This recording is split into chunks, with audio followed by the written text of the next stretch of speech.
Hey guys, today let's take a look at Adobe Camera Raw. Now, when you take a picture with some cameras, they will record in a RAW format. A CR2 is a type of RAW file. A RAW file is essentially a kind of file that has more information or more ability to adjust the image after you've taken the picture than, say, a JPEG, which a lot of cameras will capture it. In this case, we've got a CR2, which is Canon, the camera company Canon's proprietary file format, though that doesn't really matter much. And then we have a DNG file, which is an open source. You may need to convert to DNG before you can open up an Adobe Camera Raw, depending on the version of Photoshop you're working with. So let's go ahead and just double click on this CR2 file. It's going to open up a dialog box now before it actually opens up in Photoshop. It'll open up in Adobe Camera Raw. Let's start right here at the bottom. Right? And click on the blue text right down here, Workflow Options. Go ahead and set your space to Adobe RGB 1998, the depth to 8 bits per channel, and the size, look for whatever the size of your particular file that doesn't have a minus or a plus sign next to it. In this case, it's 21 megapixels. That's the native size of the file that comes out of the particular camera that this picture was taken on. It could be 17, 16, it just depends on the camera. Find the one that doesn't say minus or plus, click that one, that's what we want to use. Resolution, it should default to 240 or 300, whatever that's at, it doesn't matter too much as long as your size is correct. Click OK. And that's just one of our starting points. Let's go over here to the right side, and these are our adjustment panels that we can use to make adjustments to the file before we open it in Photoshop.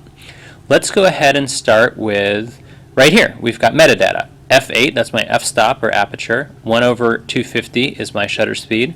The ISO is set to 100, and here's my lens information. So it's a 24 to 105, and the picture was taken at 105 millimeters. We're mostly concerned with f-stop and shutter speed. There it is if we want it, if we want to refer to it later.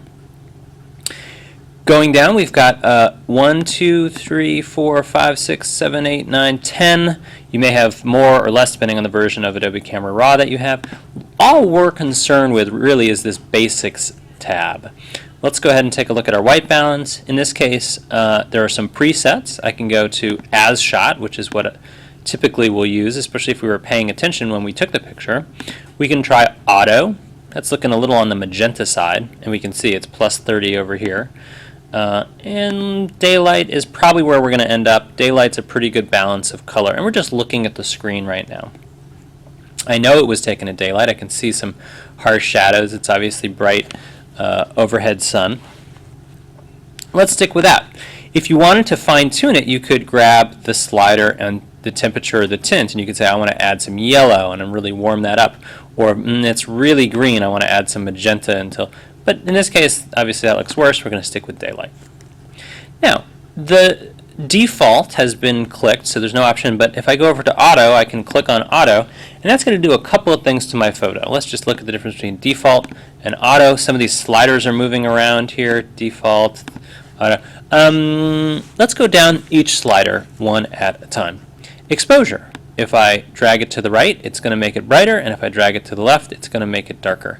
And oh, by the way, I can either click on the word exposure, and you can see I can drag from here, or I can click on the slider itself. Okay? In this case, I'm just going to type 0 into my keyboard to zero it back out. In this case, the exposure, I think, was pretty much where we wanted it to be, and we're going to go ahead and leave that zeroed out. Now, let's take a look at recovery. And to do that, we're going to go back up here to this little triangle in the upper right-hand corner of the histogram. This is the highlight clipping warning, and the one in the upper left is the shadow clipping warning. Let's just take a look. If I take that recovery back down to 0, what happens to this white area right here, here, here, and here? These red highlight clipping warning show up. Let's go ahead and bring that recovery up until those clipping warnings go away. And essentially what we're doing is we're taking this file, we're taking those white areas, and we're bringing detail back into them. Before using the recovery slider, what we're seeing here is that those parts of the photo have no detail. So we'll bring that recovery up. About 30 is what seemed to look pretty good, and it's okay if there's a little bit over here. You know, this is not terribly important stuff, what we're actually looking at, right? We don't really care about the detail back there because it's not the subject, which is right here, this guy running. All right, let's go down fill light. Fill light's going to do a lot similarly to recovery. By adding fill light, it's going to take my shadow areas and brighten them way up. Now this is affecting all of the photo as I drag it way up.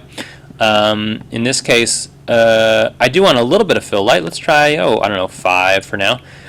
Blacks. When I increase my blacks, you'll see that this blue area, just like the red area on the highlight clipping, if I unclick that, it's going to go away. But you can see this is much, much too dark. The blacks are too dark. So we're going to bring that back down. I'm going to turn that back on. And basically what I want to do is zero that out. I don't want those blue areas there unless I want black without detail. But there's some nice detail in our shadow area in the grass and this guy's stomach right here that we want. So maybe even add a little bit more fill light. That looks okay, about 10, 11.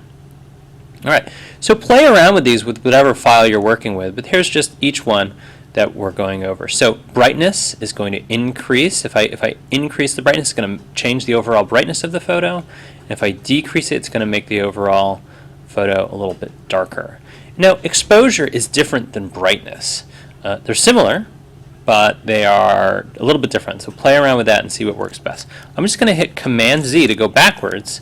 The auto setting, put the brightness at plus 53. I think maybe just a little bit less brightness, maybe 40. That brings my detail in this guy's shoulder down a little bit more manageable level, and that looks pretty good. I can increase or decrease my contrast. Okay, contrast, the difference between blacks and whites, or the light and dark tones. Let's just bring that down just a tad. Clarity, vibrance, and saturation affect color, and we're not going to worry too much about that today. Okay, if you want a black and white photo, I will tell you this. Go over to the 4th tab, HSL Grayscale, and just click Convert to Grayscale. And that'll make your photo a black and white photo. Okay. In this case, the color is pretty important to our photo, so we're not going to do that. And that's it. That's the basics of working in Adobe Camera Raw. In this case, when I'm done, I would open up the image, and it would open up in Photoshop. In this case, I'm just going to hit Done, so I can go back to Bridge and take a look at this file right here.